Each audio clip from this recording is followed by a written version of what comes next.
Gestir, ég vil náttúrulega eins og aðeins sem hér hefur komið upp þakka prýðilega fund, óska þeim sem hér voru fengu viðurkenningar innan til hamingju og þakka sérstaklega afar gott erindi Guðrúnar Stefánsdóttur og þetta náttúrulega heilsar undir það sem Ingimar sagði hérna áðan að það er mjög mikilvægt fyrir forystu okkar íslenska hestinn og ræktun hans og koma honum á framfæri við heiminn að auka þátt rannsókna hestinn og fræðilega og praktíska kynningu á honum í gegnum hvers konar miðla sem að til þess bjóðast og ég held að þetta erindi Guðrúnar og rannsókn Guðrúnar sé gagnmerk og enda væntum við sem að setjum saman í Þróunarfjársjóði mikils að þessari rannsókn og það hefur ekki brugðist enda manneskja þekkt af nákvæmni og vinnusemi en síðan þegar þetta kemur á því að draga ályktanir þá er náttúrulega margt að þessu sem að þetta kemur fram náttúrulega rennir stoðum undir það sem mann grunaði og sumt sýnir okkur fram á það að mikilvægi þess að svona hugsa hestamennsku er dálítið mikið svona rétt eins og margir gera á reyndar í dag og hafa gert í mörg ár með tillit til svona þjálfun að fræða fóðrunin sé nákvæm í samræmi við það sem hesturinn er ætlað og menn sækir fram í vinnubrögðum, byggir ekki á gömlum hindurvitnum. Ég er búinn að álst upp í hestamannasamfélagi þar sem að menn voru til að mynda óhræddir við fóðurbæti og sem að á Akureyri þar sem að menn þorðu að gefa fóðurbæti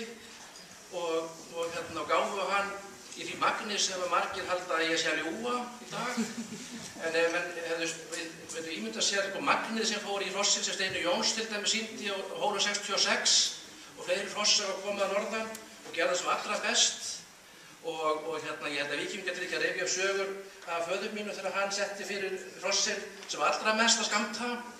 og þetta er aðferðin í og með. Það er að ala hrossin þannig að þau séu tilbúin að springa út og ég vara eindregið þessari áráttu sem er að verða íslenska hestaheiminum í dag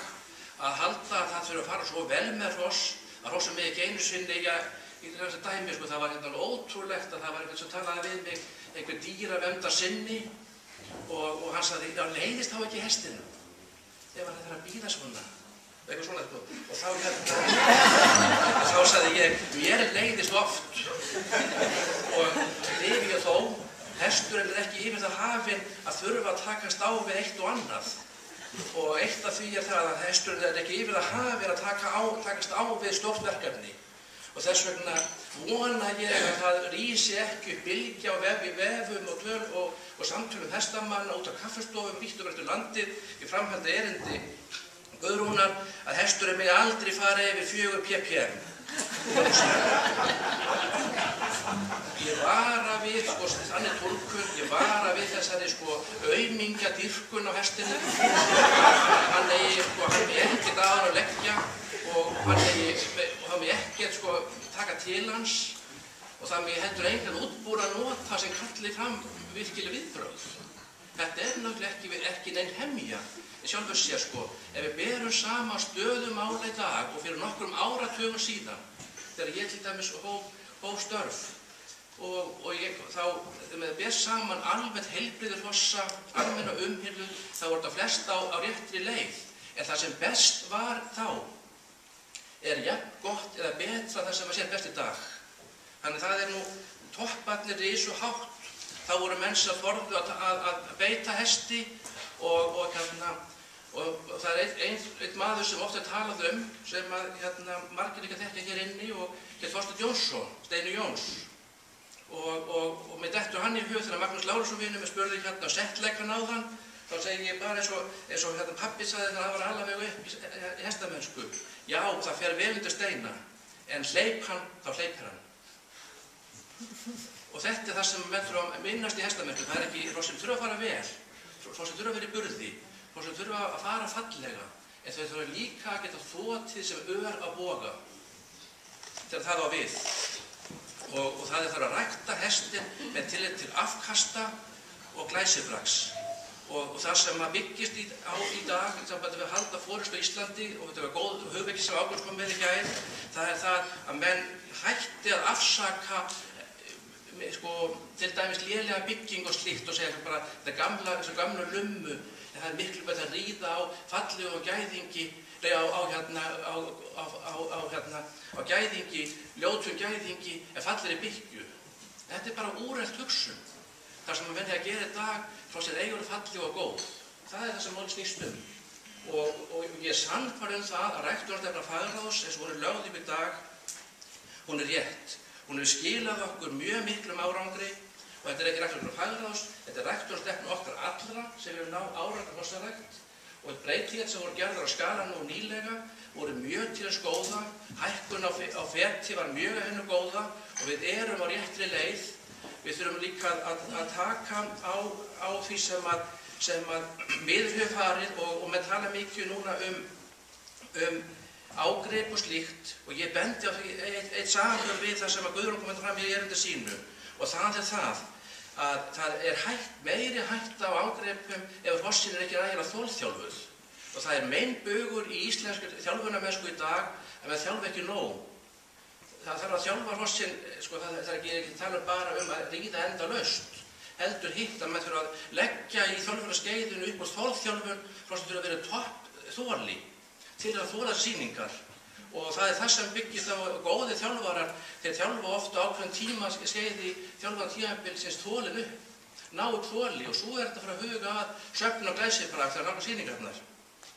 Og það eykur slysahættu ekki gætt að þessu atriði. Þessa áhrifum þurfum að draga. Og síðan er það sambandi við þetta sem ég var að tala hérna áðan laut að beislisbúnað og slíku, og þá vara ég líka við þessari miklu áráttu til að banna alla hluti. Við þurfum bara að auka þekkingu, gera vel og taka á vandkvæðuna þegar þau koma upp, svo afgerandi sé og hafa ákveðna reglur sem ekki vikið frá, en að vera að banna þetta og banna hitt vegna þess að kynni að meita, það hugsanlega ekki gengur upp. Og í sambandi við til dæmis að þess að banna ákveðið beislisbúnað sem mikið talað í dag, það mjög varasamt að fara út slíka hluti, því við höfum enga samanburð við erlendar rannsóknum á hrossum þar sem sambærilegbúnaður notaður, til dæmis drasslurhestum. Og þess vegna það sem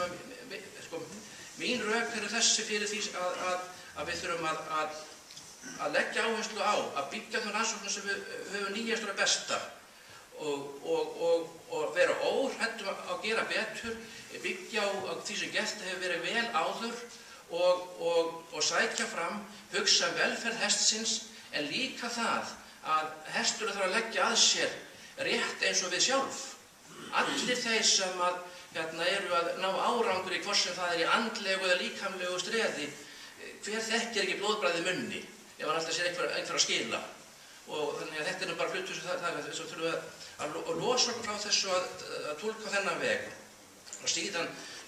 mótmæli þau algerlega þess að draga þá ályktun. Bjarni á Laugavatni talaði fyrir að hætta yfirsýningu á fundi í gær, og sem ég fór upp á mótmæli þá, og seint hefði trúað því að Gunnar Arnarsson hefði dregið þá ályktun að hætta yfirsýningu. Það bara algerlega óhugsandi breyting. Ég hef reynslu af því að dæma hross áður yfirsýningar að koma upp og eftir að yfirsýningar að koma. Ég hef reynslu af því að fá sýnt hross eða sýna á sjálfur fyrir eftir yfirsýningar. Og bera þetta saman, það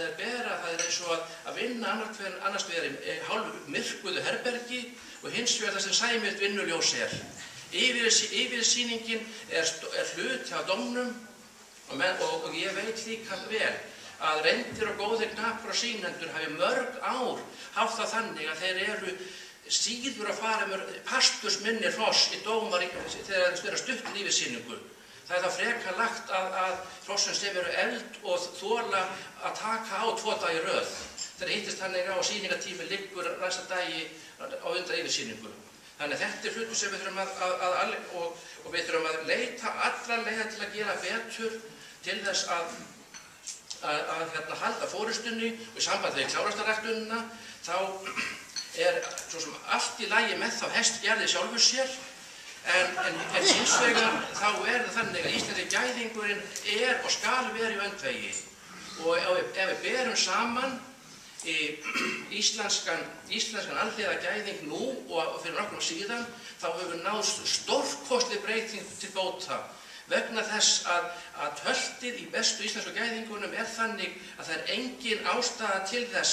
að halda undir klárhestur til að fá gott tölt.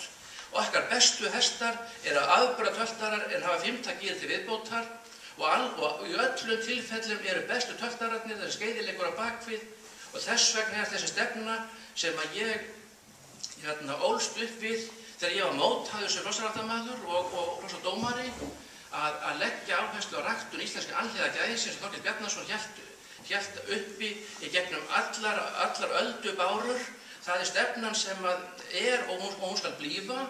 og það þannig og trú á og hvers vegna skyldi að vera þannig að það sé galli að hafa 5. gír á bíl ef hinir 4 gírarnir svo hreinir og gírskipting svo örugg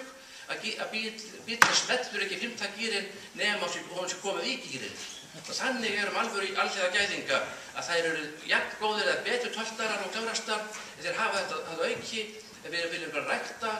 hreina hesta með góð gangskil og þar liggur þetta glæsibygging, stærð og myndarskapur, hreinn rúmur gangur og alhliða hestar. Takk fyrir.